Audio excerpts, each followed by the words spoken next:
दोस्तों इत्थों की जी सौगात है वो पिंड है, तो आपको पता है खजूर इत्थों की मशहूर है। दोस्त मेरा आदा पिया मेरे को चाती जुलो, मैं भी उड़े जुलदा पिया, तो आपको पता है हालात जेरे चलते पेन पिछू जे को भी लाओ या जेब कह नहीं आती या मोबाइल कह नहीं आता या दिन ई ना ते तू इडे जुल इन्हें खजूरें को जरा पानी है ये इहो लगते है सखर बिराज वाला थी गया तो इथों नहरा निकल आए हैं ये जरा ना इन्हें को पानी सैराब करेंगे ही दे दे प्यों ये साइन बोर्ड है वे सही 469 किलोमीटर कराची रह गए ते 56 किलोमीटर मेरे किनों रानीपुर दूर रह गए प्यो सो तुसा सखर दी सौगात वन को वन की खजूर ये छबियां कंजेरा। अस्सलामु अलैकुम वरहमतुल्लाहि वबरकातुहू।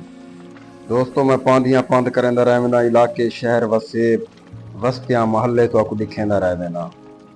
दोस्तों पंद मेरी जिंदगी का हिस्सा है जेरा मैं करेंदा रहंदा। दोस्तों ही टाइम मैं सखर शहर दे अंदर मैं इंटर थी चुकिया। ये मेन सखर दा शहर है। पिछू तक मैं दिखा कैंची पुल वो उथों स्टार्टिंग गई सखर दी। ये मैं मेन सखर बाजार दे विच वधा। मैं पन्नू आकिल किनों तकरीबन 25 तो 30 किलोमीटर सफर अगी की खड़ा रात उठे कर स्टे किया होटल दे उते ते वल मैं उथों निकतम 5:30 बजे ते हुण है 8:30 दा टाइम तो सा डिठे वजे दे अजन मार्केट बंद है।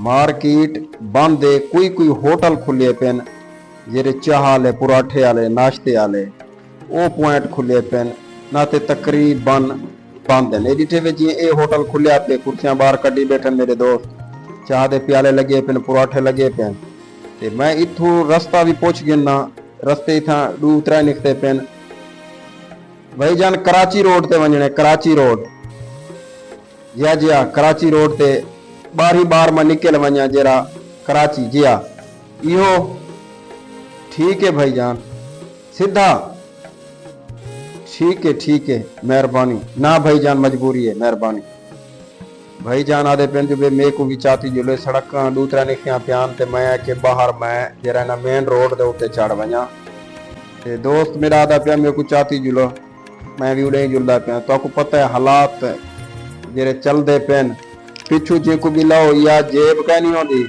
या मोबाइल कह नहीं आता या दिन ई ना ते तू इडे जुल। लिहाजा मैं अपना सफर जारी सारी की पिया मैं उनको कहनी चाहता। दोस्तों सखर के बारे ढेर सारिया रिवायात हैं। सखर दरियाए सिंध की कंधी दे उत्ते एक शहर आबाद है मशरकी जानिब इंदा बहु ही तारीखी शहर है। हाँ बा ये कराची रोड कराची दो बा कराची रोड की निकल से ये सीधा ठीक है मेरा सोना पुत्र हयाती हो भी ठीक है बा ठीक है हयाती हो भी। दोस्तों रस्ते इथा कर मुड़दे प्यो लिहाजा पूछना पुई दे ये दोस्तों दरियाए सिंधु जिथा मोहम्मद बिन कासिम आया राजा दहर आया ये दारुल हुकूमत होंदा हा पहले ते सखर लफ्ज अरबी दा सखर अरबी चू ये लफ्ज निकला आया है अरबी अल्फाज चू सखर ते वला सखर बढ़ गए। कुछ मोरखीन लिख देन जो बे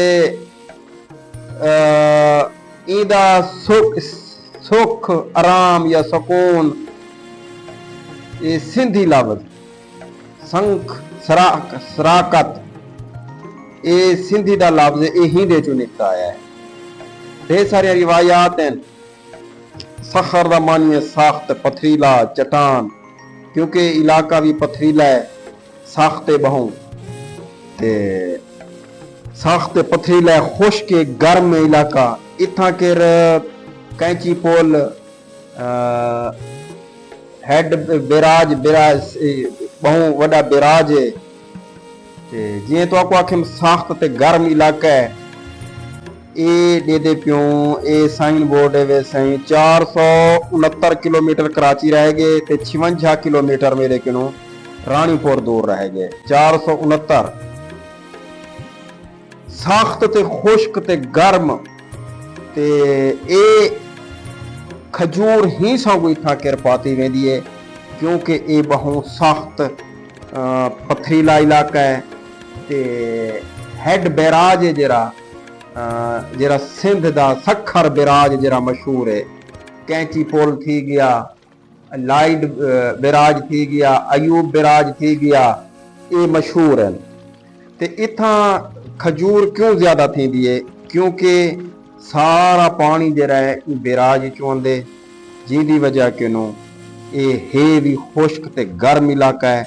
इत्थां पिंड भी पकदी है जल्दी, लिहाजा डिठे वे एक काश्त जरिए ना ज्यादा खजूर दी ही साऊं करन।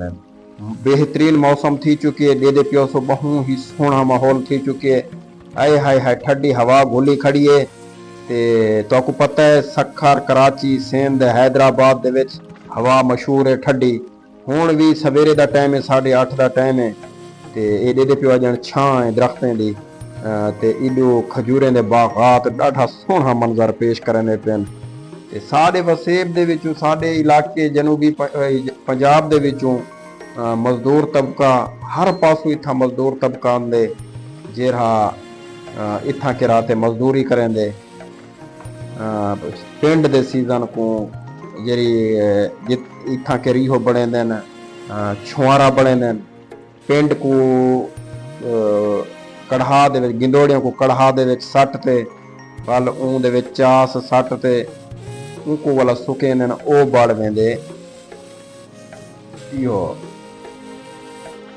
जेरा छुआरा बढ़दे जेरा वाला ओ मुख्तलिफ मीरपुर खास थी गया, इन्हें मंडियों दे विच विकदे।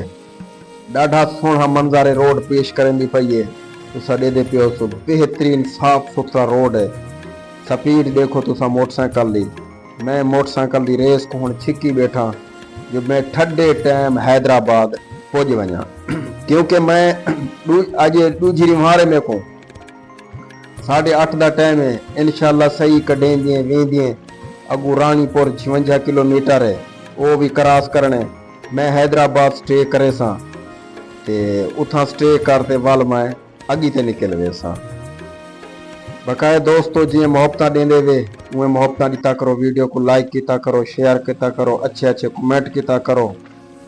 रोड देखो तुसा शीशे वाली कार बलदा पे रोड, ते मैं भी कुछ तकरीबन कोई 60 ते रखी बैठा, 60-65 ते मोटरसाइकिल को 60-65 की स्पीड मैं को रखी बैठा। ठंडे टाइम में हैदराबाद पुज वञा।